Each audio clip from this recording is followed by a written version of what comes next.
법제TV 시청자 여러분 안녕하십니까. 8월 27일 오전 11시 20분입니다.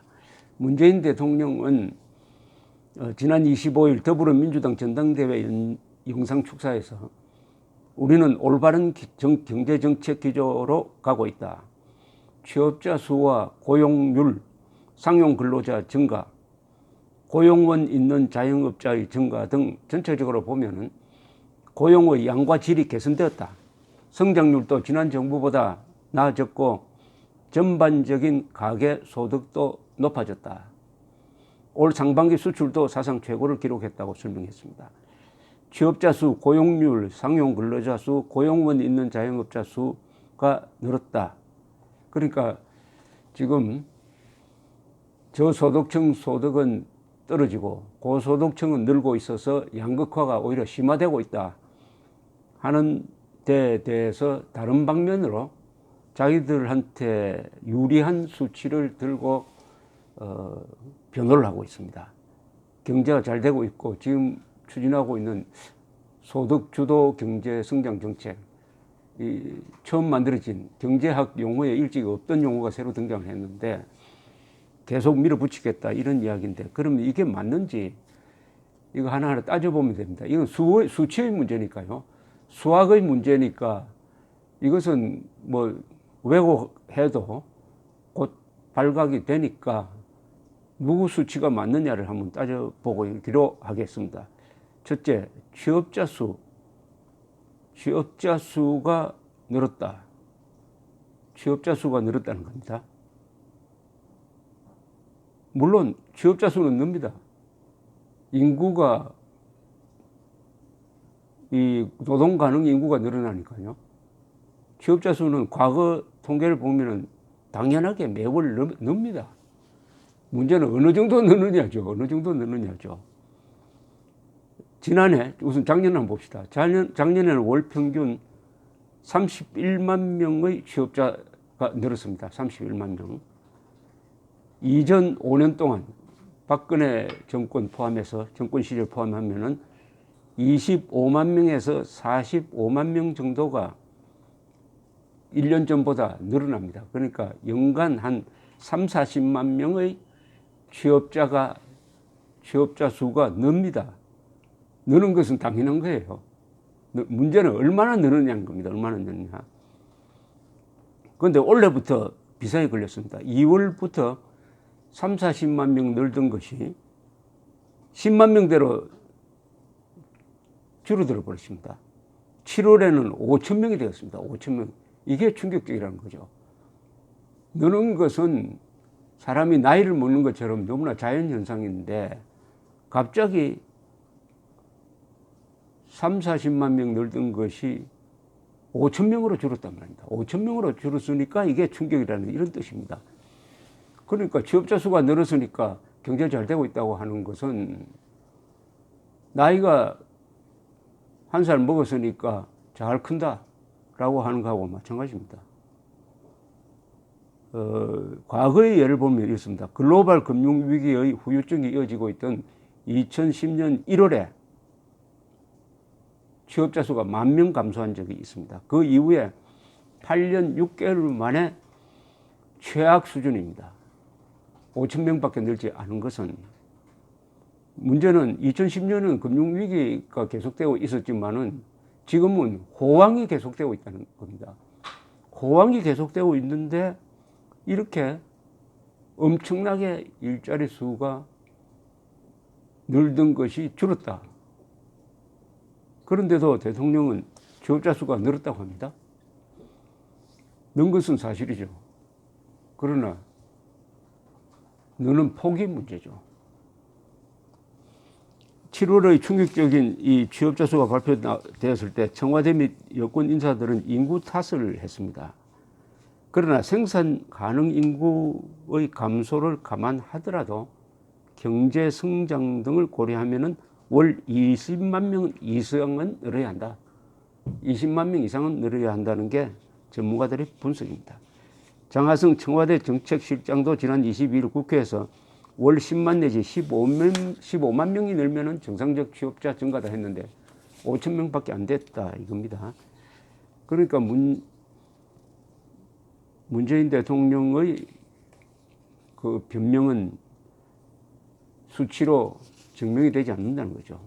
정부도 올해 취업자 증가수 목표를 당초 32만 명에서 끌어내려가지고 18만 명으로 낮췄는데 18만 명에도 못 미치면은 일단 실수하고 있다는 것은 인정은 해야죠. 수치를 인정하자 이거죠. 사실을 인정하자는 거죠. 그 다음에 고용률이 늘었다고 했는데 한번 보겠습니다. 고용률, 생산 가능 인구는 15살에서 64세 사이입니다. 생산 가능 인구 중에 취업자의 비율을 뜻하는 것이 고용률입니다. 이 고용률도 그동안에 꾸준히 상승해 왔습니다. 왜냐하면은 인구수가 계속 줄고 있으니까 취업자 수는 제자리라도 이 인구수가 분모에 해당하니까 고용률은 늘게 되어 있습니다. 고용률이 느는 것은 이게 정부 정책이 잘하는 게 아니라 인구가 줄어들고 하니까 자연스럽게 고용률은 늘게 되어 있어요. 그런데 문제는 올해는 고용률이 작년에 비해 계속 낮아지고 있습니다. 올해 1월과 2월에는 전년 동기 대비 각각 0.7포인트, 0.1포인트 고용률이 높아졌지만 계속 제자리 걸음을 하다가 6월에는 0.1%포인트 낮아졌습니다. 늘어야 할 고용률이 낮아졌습니다. 7월에는 고용률이 67%로서 지난해보다 0.2%포인트 또 낮아졌습니다. 이 고용률이 낮아지는 것은 1999년 외환위기 직후죠. 6월 고용률이 60.3%인데 그때부터 계속 고용률이 늘어났습니다.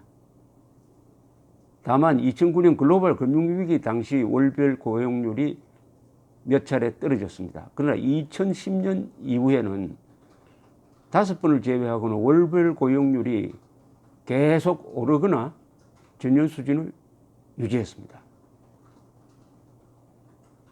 그런데 올해 6월부터의 월별 고용률, 두 달 동안 연달아 이어진 고용률 하락은 2013년 5월 이후 5년 1개월 만에 처음입니다. 고용률이 감소하고 있다는 것은 고용률이 감소하고 있습니다. 항상 늘어야 될 고용률이 두 달 연속 떨어지고 있는 것은 5년 1개월 만에 처음이니까 경제정책이 잘못되고 있다. 더구나 세계적으로 고용률이 늘고 실업률이 줄어들고 있는 이런 추세를 감안하면 명백하게 잘못되어 있습니다. 그러니까 고용률이 늘는다는 것은 자랑도 아닌데 고용률이 떨어지고 있습니다. 문 대통령은 또 상용 근로자가 늘고 있다. 고용의 질이 좋아지고 있다. 이런 취지의 이야기를 하고 있습니다. 이것도 알아봐야 됩니다. 이 상용 근로자가 느는 것은 신규 일자리가 는 거하고는 다릅니다. 왜냐하면 정부가 정책에 의해서 비정규직을 정규직으로 전환하는 정책을 펴면서 공공부문에서 정규직이 늘어난 겁니다. 이 상용 근로자가 늘어났다고 해서 일자리 수가 그만큼 늘었다는 게 아닙니다. 비정규직이 상용 근로자로 는 겁니다. 상용 근로자로 신분이 바뀐 거예요. 그러니까 상용 근로자 수만 보면 늘게 되어 있죠. 그러나 비정규직 수는 또 줄어드는 거죠. 상용 근로자도 지난달에는 전년 대비 27만 1000명이 늘었는데 작년보다는 증가폭이 12만 8천 명이 준 수치입니다. 이것조차도 상용 근로자 수도 항상 매년 늘어왔는데 늘어나는 수치가 작년보다는 오히려 줄었다 이겁니다. 이것도 자랑할 게 못 된다는 거죠. 자, 저소득층에 많은 임시 일용직을 한번 봅시다. 임시 일용직은 저소득층과 같은 뜻인데 임시 일용직의 숫자는 지난 4월 17만 9천 명이 감소했습니다. 5월에는 23만 9천 명이 감소했습니다. 1년 전입니다. 지금 말씀드리는 것은 1년 전과 6월에는 24만 7천 명이 감소했습니다. 7월에도 23만 2천 명이 줄었습니다. 지난해에 비해서 이렇다는 겁니다. 6월보다 7월이 23만 2천 명이 줄었다는 게 아니고 1년 전에 비해서. 이렇게 되니까 가계소득 통계에 그대로 반영이 되어가지고 소득 1분위, 즉 전체 소득 20%의 아래로부터 20%에 해당하는 소위 저소득층 가구의 소득이 대폭 줄어들었습니다. 왜냐하면 일자리가 줄어들었으니까요. 상용직과 임시일용직을 포함한 전체 임금 근로자 수 증가 폭은 어떻게 되느냐 하면은 올해 1월 32만 2천 명에서 임금 근로자입니다. 지금 근로자도 여러 근로자 형식이 있으니까 임금 근로자만 보면은 올해 1월에 32만 2천 명이 늘었습니다. 1년 전보다. 그런데 5월에 가면은 8만 2천 명밖에 늘지 않아 가지고 크게 감소했습니다. 크게.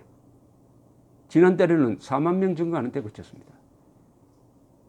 그러니까 상용 근로자가 많이 늘었다고 했는데 상용 근로자와 상용 임시 일용직을 포함해 버리면은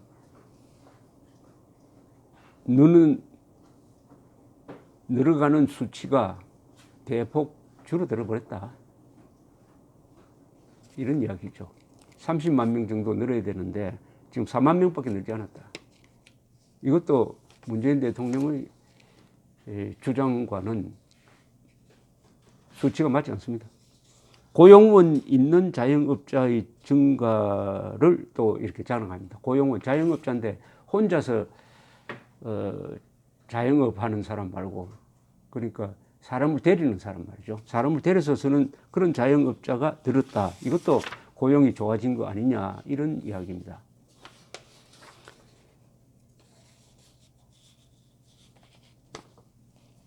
이것도 한번 따져봐야 됩니다. 고용원 있는 자영업자의 증가는 고용의 질 개선을 의미하는지 한번 따져보겠습니다. 고용원 있는 자영업자의 증가는 그동안 청와대가 계속 잘하고 있다 하는 걸 증거로 제시를 했습니다.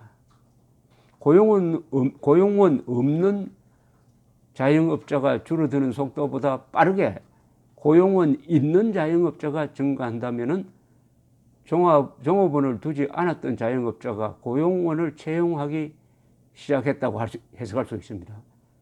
그렇지만 현실은 그 반대입니다. 7월에 고용원 있는 자영업자가 7만 2천 명 증가할 때 고용원 없는 자영업자는 10만 2천 명이 줄어들어 버렸습니다. 그러니까 고용하는 자영업자가 7만 2천 명 증가할 때 고용원 없는 자영업자는 10만 2천 명 감소해 버렸어요. 감소한 것은 이야기 안 하고 늘어난 것만 초점을 맞추면 안 되죠. 6월에는 어떻게 되어 있냐면 고용원 있는 자영업자가 7만 4천 명 증가할 때 고용원 없는 자영업자는 9만 명이 줄어들었습니다. 그러면 준 게 더 많죠. 준 사람이 더 많습니다. 자, 그 다음 경제 성장률. 세계 경제 성장률과 비교해야 됩니다. 경제 성장률은 비교하는 방법이 두 가지입니다. 앞 정권과 비교하는 것과 그건 수직적으로 비교하는 것이고, 그러면 그 다음에 수평적으로 비교해가지고 다른 나라에 비해서 어떠냐, 우리와 비슷한 경제권과 어떠냐, 아시아 국가와 비교하면 어떠냐, 이렇게 따져봐야죠. 문 대통령 경제 성장률이 지난 정부보다 높아졌다고 밝혔습니다. 새 정부가 출범한 지난해 경제 성장률이 3.1%를 기록했는데 이것은 2016년보다 0.3%포인트 높아진 것입니다. 그러나 지난 정부 성장률보다 나아졌다고 말하기는 힘든 수준입니다. 한 해를 비교하면. 이명박 정부 5년 평균 성장률은 3.2%였습니다. 이 주의해야 될 것은 이명박 정부 때는 세계 경제가 제일 나쁠 때였습니다. 금융위기가 한참이었습니다. 그래도 3.2% 성장했습니다. 박근혜 정부 4년 동안 평균 성장률은 2.95%였습니다. 2014년에는 3.3%였습니다. 정부가 올해 성장률 목표치를 2.9%로 낮추었습니다. 이 목표치가 달성되더라도 2년 평균 성장률은 3.3%입니다. 이명박 박근혜보다 성장률이 높지 않습니다. 한 해만 비교하면 안 되죠. 지난 9년과 비교를 해야 되죠. 더구나 전 세계 경제의 성장률과 비교하면 한국 경제가 뒷걸음진다 하는 말은 맞습니다. 우리나라는 대외 의존도가 높으니까 세계 경제 성장률과 비슷한 추세를 보여야 합니다.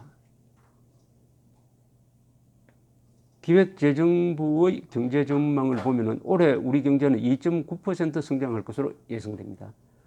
IMF가 전망한 세계 경제 성장률은 3.9%입니다. 1.1%포인트 낮습니다. 세계 다른 나라와 비교해서 못하다는 이야기죠.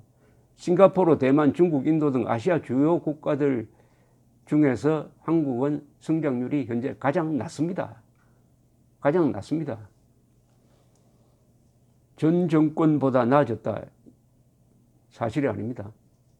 세계 경제 성장률과 비교하면 낮습니다. 그 다음에 가계 소득이 늘었느냐 줄었느냐인데, 이 가계 소득은 늘은 게 항상 늘어야 됩니다. 왜냐하면 경제 성장률이 느니까 그게 가계 소득으로 가는 거예요. 가계 소득이 늘은 것도 사람이 나이 먹는 것처럼 너무나 당연한 겁니다. 문제는 그 질이죠. 가난한 사람의 가계 소득이 더 늘어야 된다고 그동안에 양극화가 심하다. 양극화를 반드시 바로잡겠다. 이걸 가지고 정권을 잡은 문재인 정권이니까 저소득층이 늘었느냐, 양극화가 해소되었느냐가 기준이 되어야 합니다. 그런데 가계소득이 늘었다는 것은 여러 번 말씀드리지만 사람이 나이를 먹었다고 참 잘 자란다고 칭찬하는 거하고 마찬가지죠. 2분기 가구당 월 평균 소득은 453만 1,000원으로 전년 동기 대비 4.2% 증가했습니다.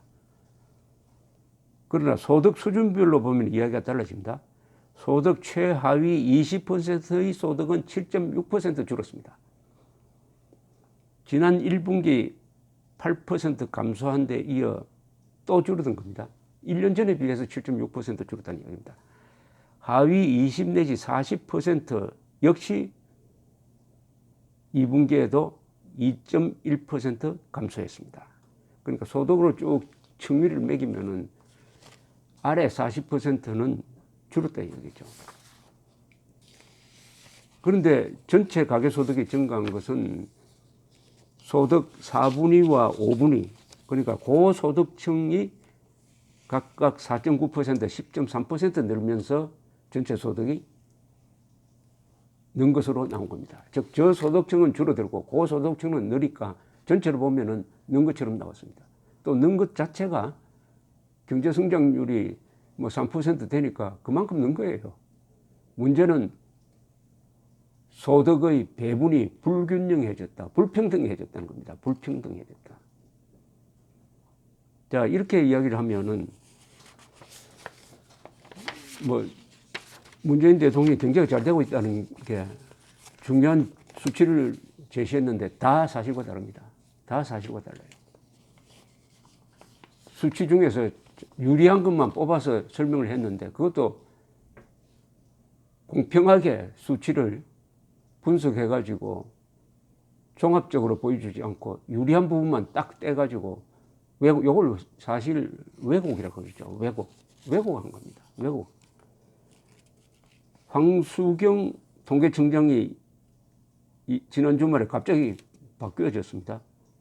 이 사람은 사실 개혁 성향의 노동경제학자로 알려져 있었는데 왜 이렇게 임기 전에 갑자기 교체됐느냐 하면은 통계청에서 발표하는 이 경제 통계가 계속 문재인 정부가 잘못하고 있다는 것을 보여주니까 거기에 대한 조치라고 해석을 하고 있습니다. 달리 다른 방법이 없을 것 같아요. 이 가계 동향 조사 통계가 이제 핵심인데 통계청은 올 들어 분기별 소득 조사의 표본을 종전에 5,500가구에서 8,000가구로 확대했다고 합니다. 이 과정에서 소득이 낮은 가구가 많이 포함되었다.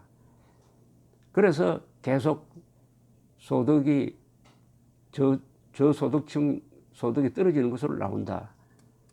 그런데 왜 그것을 제대로 설명하지 않느냐 하는 불만이 있었다고 그럽니다. 불만이 있었다고 그럽니다. 이 불만도 이해가 안 됩니다. 그 다음에 1984년이라는 소설이 있습니다. 조지 오웰. 전체주의 국가의 작동 원리를 기가 막힌 가상 소설로 쓴 거죠. 거기 보면 이런 말이 나옵니다. 이 전체주의 국가 오세아니아라는 나라가 하는 일은 선동입니다. 선동. 역사를 조작하는 겁니다. 그리고 수치를 조작하는 겁니다. 언어를 조작하는 것입니다. 이 나라에서는 전쟁을 일삼는 부처의 이름이 평화성입니다. 고문을 일삼는 법무부의 이름은 애정성입니다. 거짓말을 일삼는 선전선동부의 명칭은 진실성입니다. 진실성입니다. 거짓 역사 조작이 정권 유지의 핵심입니다. 그 주인공은 이렇게 이야기합니다. 1 더하기 1이 2라고 말할 수 있는 나라는 그래도 버틸 수 있다. 1 더하기 1은 2다. 근데 문재인 정권이 통계청장을 바꾸는 걸 보면서 1 더하기 1은 2라고 하면 안 된다. 1 더하기 1은 4라고 해야 된다. 라고 생각하는 사람들이 있다면은 한국은 극좌 정권에 의해서 전체주의 성향을 띠게 될지 모른다는 생각이 듭니다. 독재와 전체주의는 이렇게 다릅니다. 독재는 인간의 공적 활동을 통제합니다. 그러나 전체주의에서는 인간의 사적 활동, 심지어 사람의 생각까지 통제하려고 그럴 겁니다. 1 더하기 1은 2라고 말할 수 있는 나라가 되려면 언론 자유가 보장되어야 합니다. 언론 자유 중에 핵심은 수치입니다. 수치를 마음 놓고 발표할 수 있어야 합니다. 감사합니다.